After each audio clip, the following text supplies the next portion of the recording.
O Evangelho como me foi revelado por Maria Valtorta. Capítulo 170. Segundo o discurso da montanha. O dom da graça e as bem-aventuranças. Valtorta escreve em 24 de maio de 1945. Jesus está falando aos apóstolos, colocando cada um deles no seu lugar, para dirigirem a multidão e cuidar dela.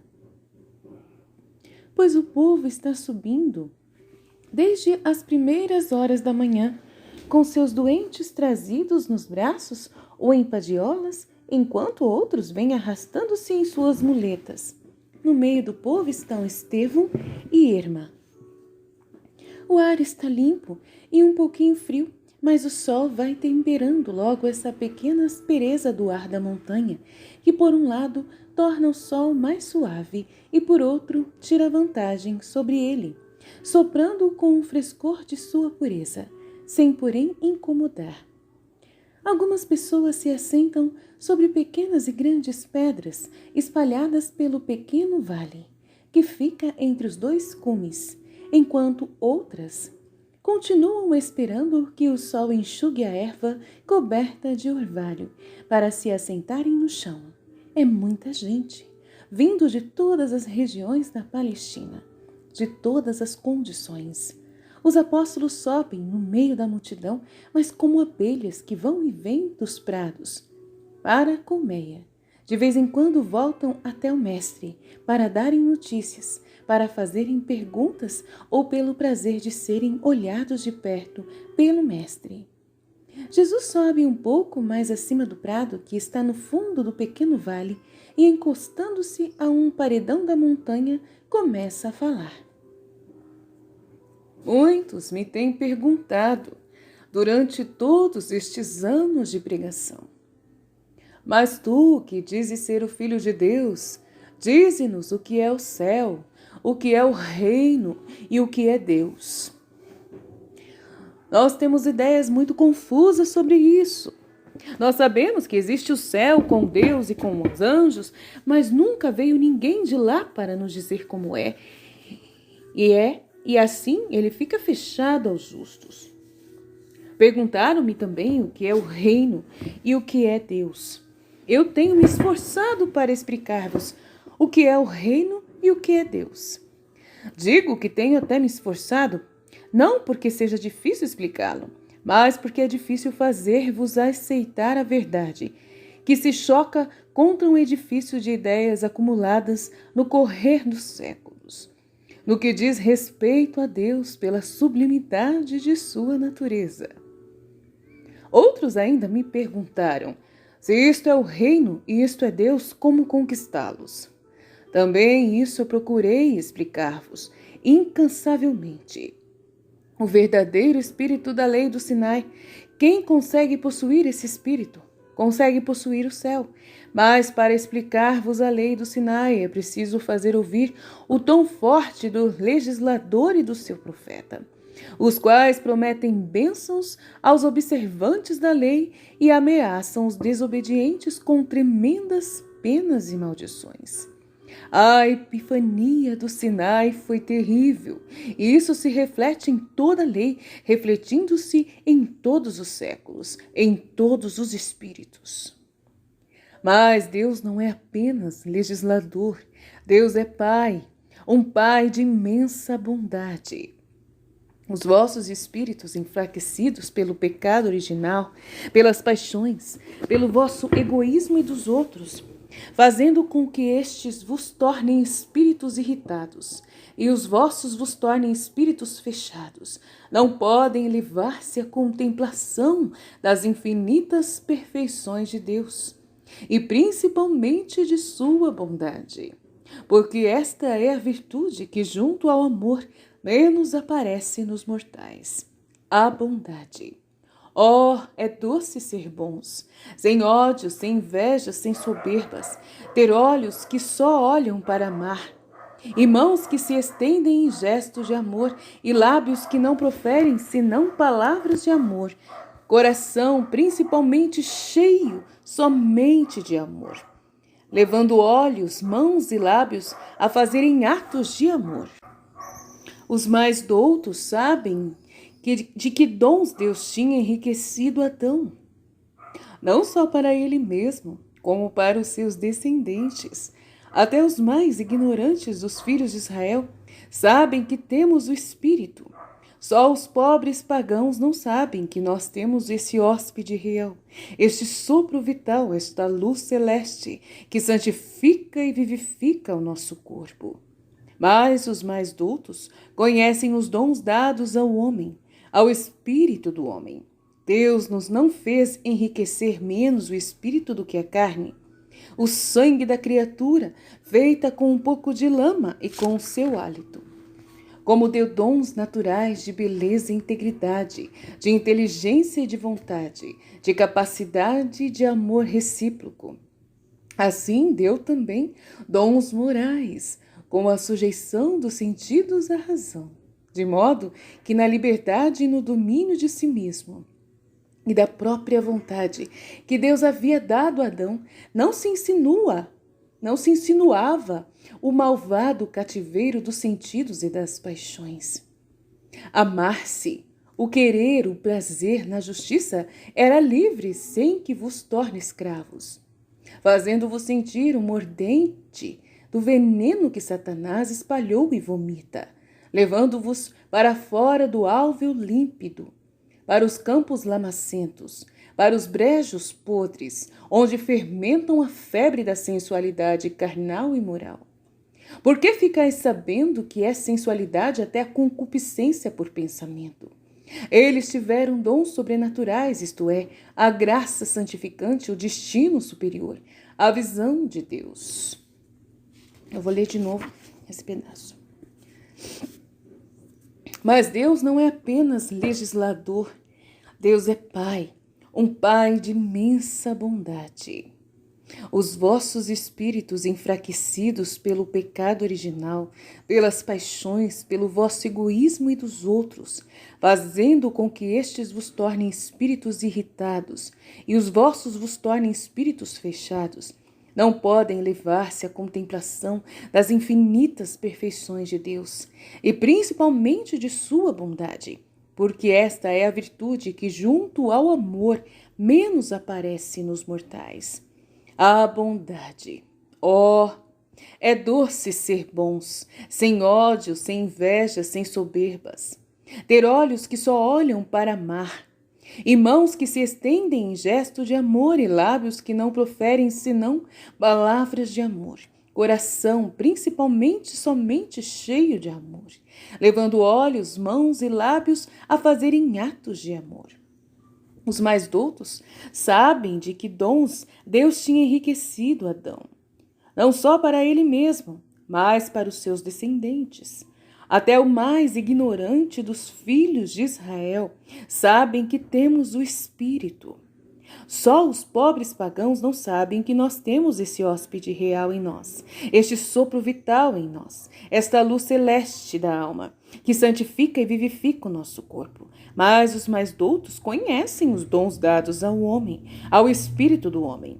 Deus não fez enriquecer menos o espírito do que a carne, o sangue da criatura feita com um pouco de lama e com o seu hálito. Como Deus dons naturais de beleza e integridade, de inteligência e de vontade, de capacidade de amor recíproco, assim deu também dons morais, com a sujeição dos sentidos à razão, de modo que na liberdade e no domínio de si mesmo e da própria vontade, que Deus havia dado a Adão, não se insinuava o malvado cativeiro dos sentidos e das paixões. Então, no jeito que Deus deu a Adão, não tinha perigo, né? Não insinuava o malvado cativeiro dos sentidos e das paixões, que é a divina vontade. O Adão tinha o dom da divina vontade. Amar-se, o querer, o prazer na justiça era livre, sem o que vos torne escravos, fazendo-vos sentir o mordente do veneno que Satanás espalhou e vomita, levando-vos para fora do alvéolo límpido, para os campos lamacentos, para os brejos podres, onde fermentam a febre da sensualidade carnal e moral. Porque ficais sabendo que é sensualidade até a concupiscência por pensamento. Eles tiveram dons sobrenaturais, isto é, a graça santificante, o destino superior, a visão de Deus, dom da divina vontade. A graça santificante é a vida da alma. É o que há de mais espiritual em nossa alma. A graça nos faz filhos de Deus, nos preserva da morte do pecado. E quem não está morto, vive na casa do Pai. A graça nos faz filhos de Deus, nos preserva da morte do pecado. E quem não está morto, vive na casa do Pai, no paraíso, no meu reino, o céu. O que é essa graça que santifica, que dá vida e o paraíso? Não useis de muitas palavras. A graça é o amor. Portanto, a graça é Deus. É Deus que, admirando-se a si mesmo na criatura criada perfeita, se ama, se contempla, se deseja e dá a si mesmo. Olha, o dom da divina vontade. Ele explicando o dom da divina vontade perfeitamente aqui, meu Deus do céu. Vamos ler de novo. O que é essa graça que santifica, que dá vida e o paraíso? Não useis de muitas palavras. A graça é o amor, portanto, a graça é Deus. É Deus que, admirando-se a si mesmo na criatura criada perfeita, se ama, se contempla, se deseja, dá a si mesmo para multiplicar o que tem, e tornando-se feliz assim e amando-se naqueles que são outros, Ele mesmo. Olha, multiplicação de Jesus é multiplicação da graça santificante. Graça é Deus, o reino dos céus é o banho da graça. É a vida na divina vontade plenamente. Me perdoem, gente, mas é muito lindo isso. Entender ele falando de uma forma diferente um pouco, é perfeito. Filhos, não priveis a Deus desse seu direito. É direito. Ele fala que o dom da divina vontade é direito. Não roubeis de Deus essa sua posse. Não decepcioneis a Deus nesse seu desejo. Pensai que ele age por amor, ainda que vós não o fosseis. Ele seria sempre infinito. O seu poder não ficaria diminuído, mas ele, ainda que completo em sua medida infinita, incomensurável, não quer para si. Não poderia, porque é já o infinito. Mas pela criação, sua criatura, ele quer aumentar o amor por tudo que essa criação contém. Por isso, vos dá a graça, o amor, para que vós em vós o leveis à perfeição dos santos e derrameis este tesouro, tirado do tesouro que Deus vos deu com sua graça, e acrescido de todas as vossas obras santas, com toda a vossa vida heróica de santos, no oceano infinito onde está Deus, isto é, no céu. Uau! Perfeito! Divinos mananciais do amor, vós existisse e ao vosso ser não é dada a morte, porque sois eternos como Deus, sendo deuses. Nossa, a vida da divina vontade mesmo. Vocês vão me matar nesses capítulos, mas eu não vou aguentar. Vós existireis, e ao vosso ser não se dará fim, porque imortais como santos espíritos que vos nutriram abundantemente, voltando para vós enriquecidos com seus próprios méritos. Vós viveis e nutris, vós viveis e enriqueceis, vós viveis e formais a santíssima comunhão dos Espíritos de Deus, Espírito perfeitíssimo e de todos, desde o pequenino que acaba de nascer, sugando pela primeira vez o leite materno. Não me critiqueis em vossos corações, ó homens doutos.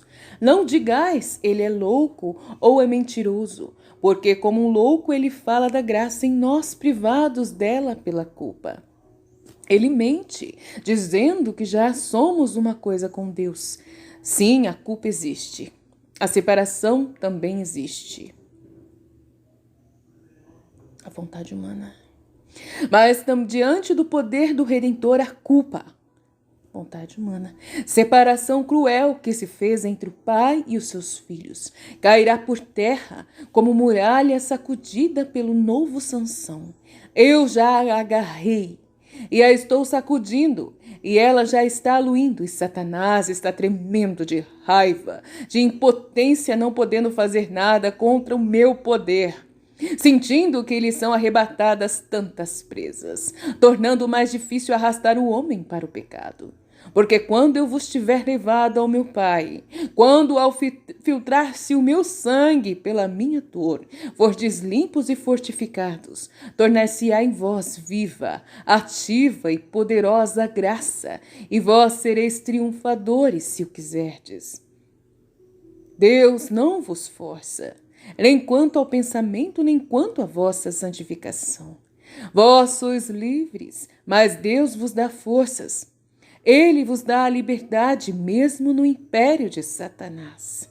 Deveis escolher submeter-vos ao jugo infernal ou pôr asas de anjos em vossas almas. Tudo depende de vós, na minha companhia como vosso irmão, para guiar-vos e alimentar-vos com a comida imortal. Como se pode conquistar a Deus e o seu reino por um caminho mais suave do que o do Sinai? Assim vós dizeis, não há outro caminho. O caminho é esse. Contudo, devemos olhar para ele, não através da cor de ameaça, mas sim através da cor do amor. Nós dizemos, ai de mim se eu não fizer isto. Continuamos tremendo, esperando o pecado, pensando que somos incapazes de deixar de pecar. Digamos, feliz de mim se eu fizer isto. É o contrário, feliz de mim se eu fizer isto, se eu obedecer, né? E com o impulso de sobrevivência, de sobrenatural alegria, desculpa, que virou aqui, e com o impulso de sobrenatural alegria, jubilosos lancemo-nos nos braços desta felicidade, que nasce da observância da lei, como corola de rosa nascida de uma moita de espinhos.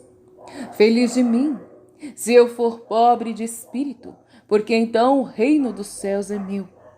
Feliz de mim se eu for manso, porque herdarei a terra. Feliz de mim se eu for capaz de chorar sem revolta, porque serei consolado. Feliz de mim se mais do que do pão e do vinho, para saciar a fome, eu tiver fome e sede de justiça. A justiça me saciará. Feliz de mim se eu for misericordioso, porque a divina misericórdia será usada para comigo.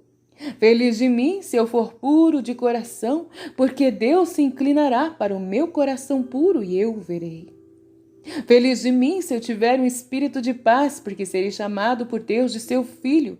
Na paz está o amor, e Deus é amor que ama quem é semelhante a ele. Feliz de mim, se por fidelidade à justiça eu for perseguido, porque para compensar-me das perseguições terrenas, Deus meu Pai me dará o reino dos céus.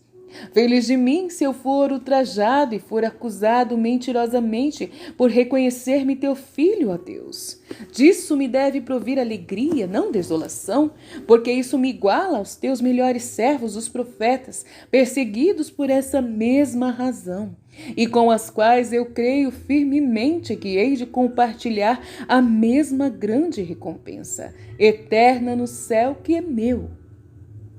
Olhemos assim para o caminho da salvação, através da alegria dos santos. Feliz de mim, bem-aventurados, se eu for pobre de espírito. Ó riquezas, brasas de Satanás, a quantos delírios levais!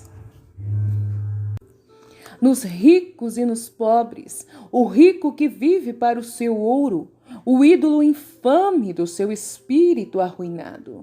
O pobre que vive do ódio ao rico, porque o rico tem o ouro e ainda que o pobre não cometa materialmente nenhum homicídio, lança suas maldições sobre os ricos, desejando-lhes toda espécie de mal. Não basta deixar de fazer o mal, é necessário também não desejar fazê-lo.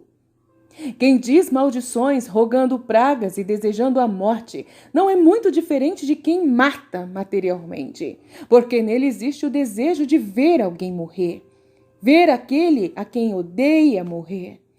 Em verdade, eu vos digo que o desejo não é senão o ato retido, como alguém que já foi concebido no ventre, mas ainda não foi expelido para fora. O desejo mau envenena e corrompe, porque dura mais tempo do que o ato violento e vai mais fundo do que o próprio ato. Nossa! O pobre de espírito, se for rico, não peca por causa do ouro, mas com o seu ouro faz a sua santificação, pois o transforma em amor. Amado e bendito, ele é semelhante às fontes que dão vida nos desertos, doando-se com generosidade, alegres por doarem-se, acalmando os desesperos. Se é pobre, está contente com sua pobreza. E come o seu pão adoçado pela alegria de saber-se livre dos ardores do ouro, e dorme o seu sono livre de pesadelos, levantando-se descansado para o seu tranquilo trabalho, que lhe parece sempre leve quando é feito com avidez e sem inveja. As coisas que tornam o homem rico são o ouro para as coisas materiais e os afetos para as coisas morais. Pelo ouro entende-se não só as moedas, mas também as casas, os campos, as joias, os móveis, os rebanhos, tudo afinal, que faz a vida materialmente rica. Pelas afeições entende-se os laços do sangue, do casamento, as amizades, as riquezas intelectuais, os cargos públicos. Como estás vendo, se para aquela primeira categoria o pobre pode dizer: oh, quanto a mim basta que eu não tenha inveja de quem tem posses, já estando no meu lugar, pois sou pobre, sendo necessariamente colocado aqui.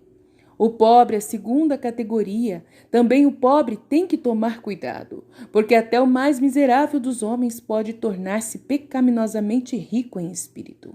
Todo aquele que se afeiçoa demais a alguma coisa, peca. Vós direis, mas então devemos odiar o bem que Deus nos deu? Se assim for, por que é que ele manda amar o pai, a mãe, a esposa, os filhos, dizendo: amarás o teu próximo como a ti mesmo? Fazei aqui uma distinção.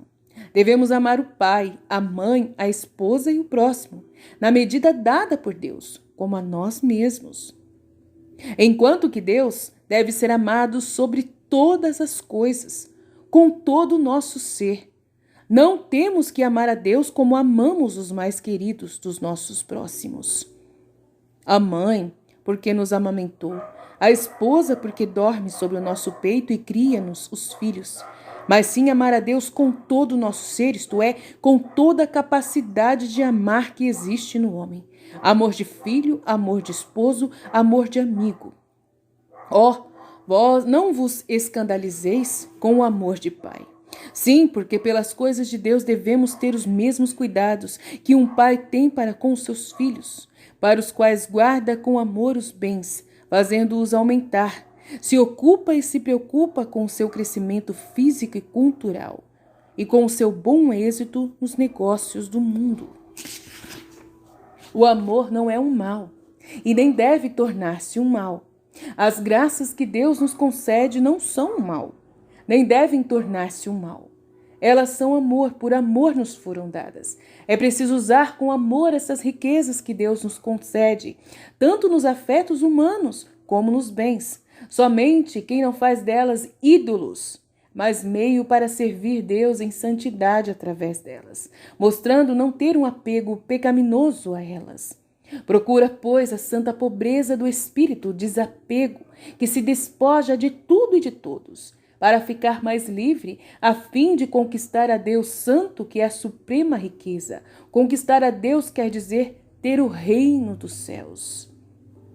Colocar Deus acima da mãe, acima do pai, acima do esposo. E não achar que o esposo é Deus. Então fica esperto isso aí, gente. Aí você está obedecendo o seu esposo e não está obedecendo a Deus. Quer agradar o seu esposo e não agrada a Deus. Presta atenção. Feliz serei eu se for manso. Isto pode parecer estar em contraste com os exemplos que vemos na vida de cada dia. Os que não são mansos é que parecem triunfar nas famílias, nas cidades, nas nações. Mas será mesmo um verdadeiro triunfo deles? Não. É o medo que aparentemente inclina os subjugados diante do déspota. Mas isso não é mais do que um véu colocado sobre a efervescência da revolta contra o tirano. Os iracundos e prepotentes não possuem os corações de seus familiares, ou dos concidadãos ou de seus súditos. Os mestres do eu disse e está dito não conquistam inteligências e espíritos para suas doutrinas. Eles criam apenas autodidatas, que vivem buscando e rebuscando a chave capaz de abrir portas fechadas de uma sabedoria e de uma ciência, justamente oposta à que lhe está sendo imposta. Os sacerdotes que não se entregam à conquista dos espíritos. Feliz serei eu se for manso. Isto pode parecer estar em contraste com os exemplos que vemos na vida de cada dia. Os que não são mansos, é que parecem triunfar nas famílias, nas cidades, nas nações. Mas será mesmo um verdadeiro triunfo deles? Não, não é. Então você que acha que tem que brigar, com a igreja, fazer vídeos para poder denunciar a igreja, lutar, presta atenção. Presta atenção. É para essas pessoas que Deus quer mandar essa mensagem aqui. Você que está brigando com o Papa, você que está contra a CNBB, contra a campanha da fraternidade, gosta de gritar a quatro ventos. Temos que denunciar, temos que denunciar, temos que nos rebelar, temos que nos rebelar. Presta atenção nisso. Feliz serei eu se eu for manso. Isto pode parecer estar em contraste com os exemplos que vemos da vida de cada dia. Os que não são mansos é que parecem triunfar nas famílias, nas cidades, nas nações. Mas será mesmo um verdadeiro triunfo deles? Não. É o medo que aparentemente inclina os subjugados, os outros, diante do déspota. Deve ser o déspota, deve ser a pessoa que é o revoltado, Mas isso não é mais do que um véu colocado sobre a efervescência da revolta contra o tirano. Os iracundos, as pessoas iradas, rebeldes e prepotentes que falam mal da igreja nesse momento agora, não possuem os corações de seus familiares ou dos concidadãos ou de seus súditos. Os mestres do eu disse e está dito. Não conquistam inteligências e espíritos para suas doutrinas. Eles criam apenas autodidatas que vivem buscando e rebuscando uma chave capaz de abrir portas fechadas de uma sabedoria e de uma ciência justamente oposta à que lhes está sendo imposta. Os sacerdotes que não se entregam à conquista dos espíritos com doçura, paciência, humildade e amor, não estão levando almas para Deus. Não é só os sacerdotes, os pregadores também, os youtubers também, os leigos que estão falando contra a igreja, os bispos que estão falando, tá? Então não é só os sacerdotes, não. Os sacerdotes que não se entregam à conquista dos espíritos com doçura, paciência, humildade e amor, não estão levando almas para Deus, mas parecem os guerreiros armados que se lançam a um assalto feroz, avançando impetuosamente e com intransigência contra as almas. Ó, pobres almas! Se elas fossem santas, não teriam necessidade de vós, sacerdotes, para chegarem à luz, pois já a teriam consigo. Se fossem justos, não teriam necessidade de vós, juízes, para serem contidos pelo freio da justiça, pois já a teriam em si. Se fossem sãos, não precisariam de quem as curasse. Por isso, sede mansos.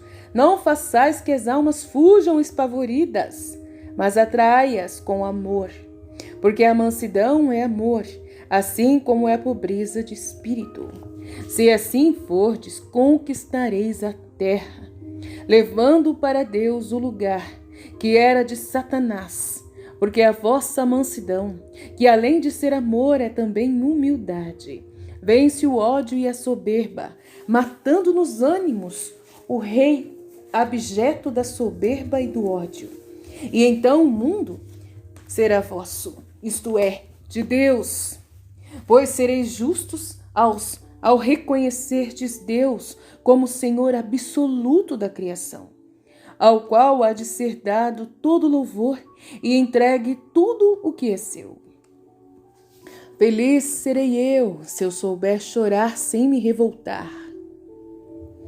A dor está sobre a terra. A dor arranca lágrimas ao homem. Antes não existia a dor, mas o homem a colocou sobre a terra, e por uma depravação de sua inteligência, esforça-se por descobrir o modo de aumentá-la sempre de todos os modos. Além das doenças e das desventuras provindas de raios, de tempestades, de avalanches, de terremotos, eis que o homem, para sofrer mais, principalmente para fazer sofrer, pois gostaríamos somente que os outros sofressem, por meios estudados por nós para fazer sofrer. Eis então que o homem inventa armas mortíferas, sempre mais tremendas, e danos morais cada vez mais astuciosos. Quantas lágrimas o homem faz o outro derramar, por instigação do seu rei oculto, que é Satanás. Pois bem, em verdade eu vos digo que essas lágrimas não diminuem, mas levam o homem à perfeição. Eu vos digo que essas lágrimas não o diminuem, mas levam o homem à perfeição. O homem é um menino descuidado, despreocupado, superficial, alguém nascido com inteligência tardia, enquanto o pranto não o tornar adulto, reflexivo e inteligente. Somente os que choram ou que já choraram é que sabem amar e compreender o que sofre, e ama os irmãos que choram, compreende em suas dores, ajuda-os com bondade, sabendo por experiência própria quanto se sofre estando sozinho no pranto. E sabe amar a Deus porque se compreende que fora de Deus tudo é dor, porque compreende que a dor se mitiga se for chorada sobre o coração de Deus, compreendendo que o choro resignado não quebranta a fé, não torna árida a oração, que não conhece o que é revolta, mas muda de natureza, transformando-se em dor, a dor em consolação. Uau! Sim, os que choram, amando o Senhor, serão consolados. Aleluia. Feliz serei eu, se tiver fome e sede de justiça. Desde o momento em que nasce até o momento em que morre, o homem se inclina avidamente para o alimento. Ele abre a boca quando nasce, para agarrar o bico do seio, abre os lábios para engolir algum sustento numa aflição de agonia. Trabalha para se alimentar. Ele faz da terra um enorme mamilo, do qual suga insaciável aquilo que morre. Mas que é o homem? Um animal? Não, é um filho de Deus. Ele está aqui no exílio por poucos ou muitos anos, mas sua vida não termina com a mudança de sua morada. Existe uma vida na vida, assim como uma noz existe o miolo. A noz é o miolo e não a casca. Se semeardes uma casca de noz, nada nasce. Mas se semeardes a casca com sua polpa, nascerá uma grande árvore. Assim é o homem. Não é a carne que se torna imortal, é a alma. Ela é nutrida para alcançar a imortalidade, onde, por amor, ela levará também a carne na feliz ressurreição. O alimento da alma é a sabedoria e a justiça. Como um alimento líquido, elas são absorvidas, fortalecendo a alma.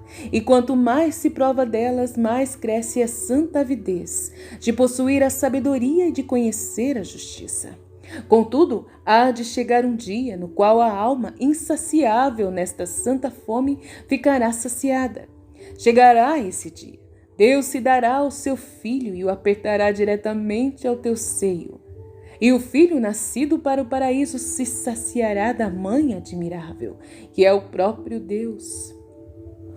Não sabendo mais o que é fome, mas repousando feliz sobre o seu seio divino. Nenhuma ciência humana iguala esta ciência divina.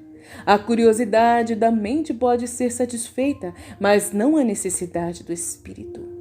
Pelo contrário, na diversidade dos sabores, o espírito se sente desgostoso, vira a boca para longe do amargo mamilo, preferindo passar fome e encher-se com um alimento que não tenha vindo de Deus. Não tenhas medo, ó sedentos e famintos de Deus. Sejais fiéis e sereis saciados por aquele que vos ama, se souberdes esperar. Feliz serei eu, se for misericordioso. Quem é entre os homens o que pode dizer, eu não preciso de misericórdia? Ninguém. Pois bem, se até na antiga lei está dito, olho por olho e dente por dente, porque não se pode dizer na nova lei, quem for misericordioso encontrará misericórdia? Todos precisam de perdão. Pois bem, não é a fórmula e a forma de um rito? Figuras externas concedidas por causa da opaca mentalidade humana, ela não obtém o perdão. É o rito interno do amor, isto é, o rito da misericórdia. Porque se foi imposto o sacrifício de um bonde ou de um cordeiro e a oferta de algumas moedas, isto foi feito porque na base de todo mal se encontram duas raízes, a avidez e a soberba. A avidez é punida com a despesa para a aquisição da oferta, e a soberba com a evidente confissão do rito. Eu celebro este sacrifício porque pequei. Também se fez isso para percorrer os tempos e os sinais dos tempos. No sangue que se espalha está a figura do sangue que vai ser derramado para cancelar os pecados dos homens.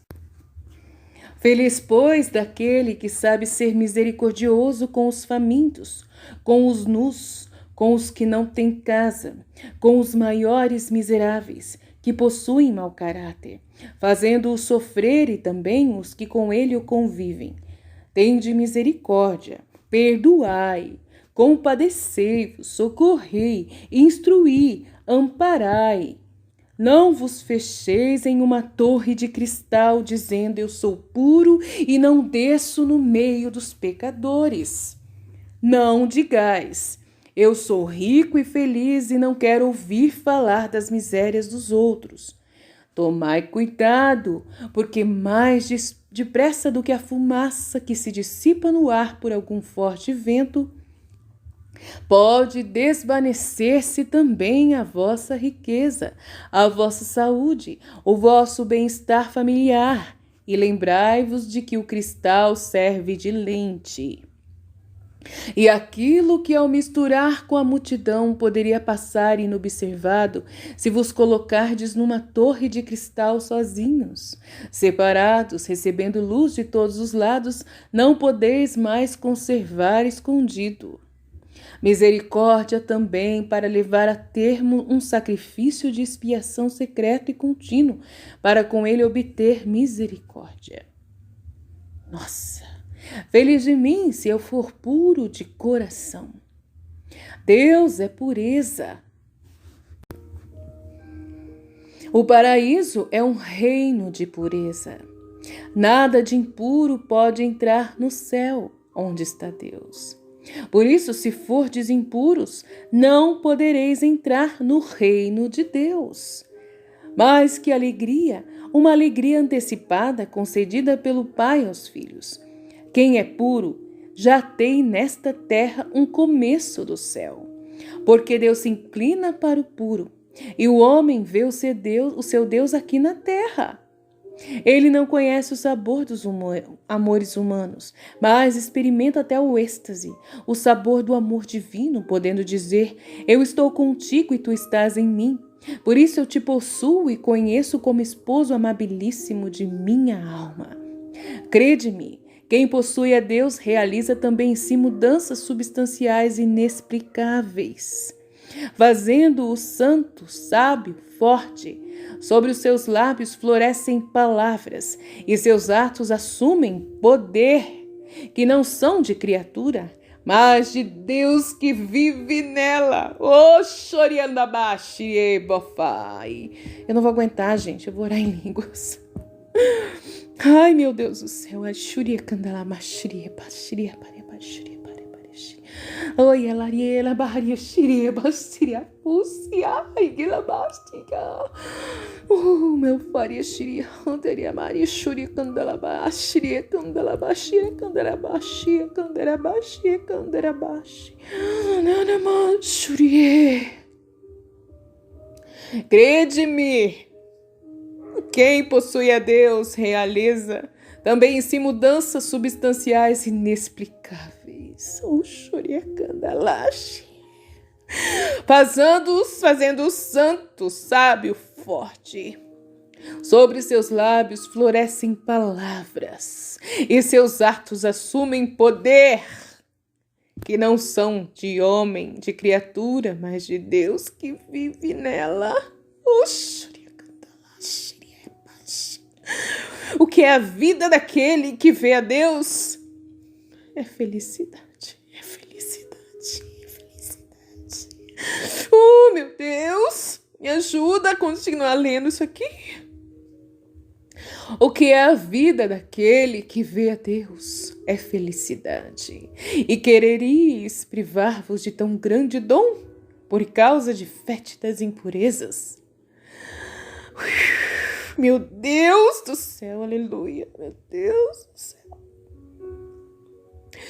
Feliz serei eu se tiver um espírito de paz. A paz é uma das características de Deus. Deus está na paz, porque a paz é amor, enquanto que a guerra é ódio. Satanás é ódio, Deus é paz. Ninguém pode se dizer filho de Deus e nem pode Deus dizer que um homem será seu filho, se este tiver um espírito irascível, sempre pronto a desencadear tempestades. E mais, não pode dizer-se filho de Deus quem ainda não sendo desencadeador de tempestades, contudo, não contribuindo em nada com a grande paz, que acalma as tempestades levantadas por outros. E mais, não pode dizer-se filho de Deus, quem ainda não sendo o desencadeador de tempestades, contudo, não contribuindo em nada para a grande paz, que acalma as tempestades levantadas por outros. Quem é pacífico, difunde a paz, mesmo sem falar nada.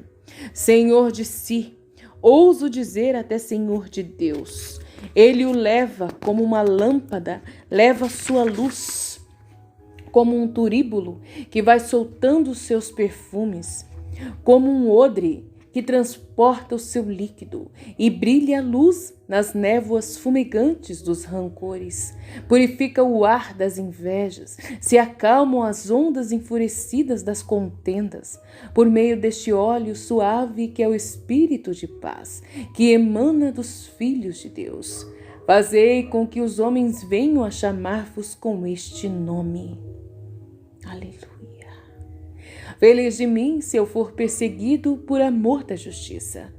O homem é tão endemoniado que odeia o bem onde quer que se encontre, que odeia quem é bom, como se sendo bom, mesmo calado, o acuse e censure. De fato, a bondade de alguém evidencia ainda mais a maldade do malvado. De fato, a fé de quem verdadeiramente crê faz que apareça mais viva a hipocrisia do que só finge crer. Na verdade, não pode deixar de ser odiado pelos injustos, quem com o seu modo de viver é uma testemunha constante da justiça.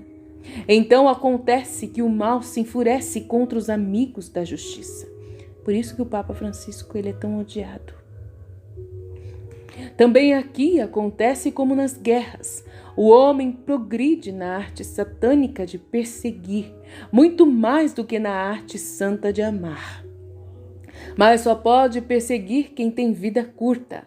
Pois o eterno que existe no homem escapa da armadilha, adquirindo pela perseguição uma vitalidade ainda mais vigorosa. A vida foge das feridas que abrem as veias ou dos sofrimentos que consomem o perseguido. Mas o sangue faz a púrpura do futuro rei, e os sofrimentos são como outros tantos degraus para subir ao trono que o Pai preparou para os seus mártires, o trono régio do reino dos céus. Feliz serei eu se for ultrajado e caluniado. Fazei com que o vosso nome possa ser escrito só nos livros do céu, nos quais não há nomes feitos de mentiras humanas que louvam os que não merecem louvor, mas com justiça e amor estão escritas as obras dos bons, para dar-lhes o prêmio prometido por Deus. Antes de nosso tempo, os profetas foram caluniados e ultrajados, mas quando forem abertas as portas do céu, eles entrarão na cidade de Deus, com a imponência de reis, e diante deles os anjos se inclinarão, cantando cheios de alegria. Vós também, os ultrajados e caluniados, por terdes sido de Deus, tereis o seu triunfo no céu. Quando o tempo terminar e o paraíso estiver completo, todas as lágrimas serão estimadas, porque por elas tereis conquistado a glória eterna. Que eu, em nome do Pai, vos prometo. Ide, amanhã eu vos falarei mais. Fiquem aqui agora somente os doentes, para que eu os socorra em seus sofrimentos. A paz esteja convosco, e a medida sobre a salvação, através do amor, vos encaminhe pela estrada, cujo fim é o céu. Fiat. Gente, me perdoem, eu não tô conseguindo mais ficar quieta. Então eu vou colocar o PDF para vocês que ficaram incomodados com a minha leitura, não gostaram, leiam o PDF, tá bom? Desculpa, tá? Eu sou muito espontânea, eu só tenho tempo de ler uma vez cada capítulo, e aí a emoção que acontecer vai acontecer, tá bom? Deus abençoe vocês.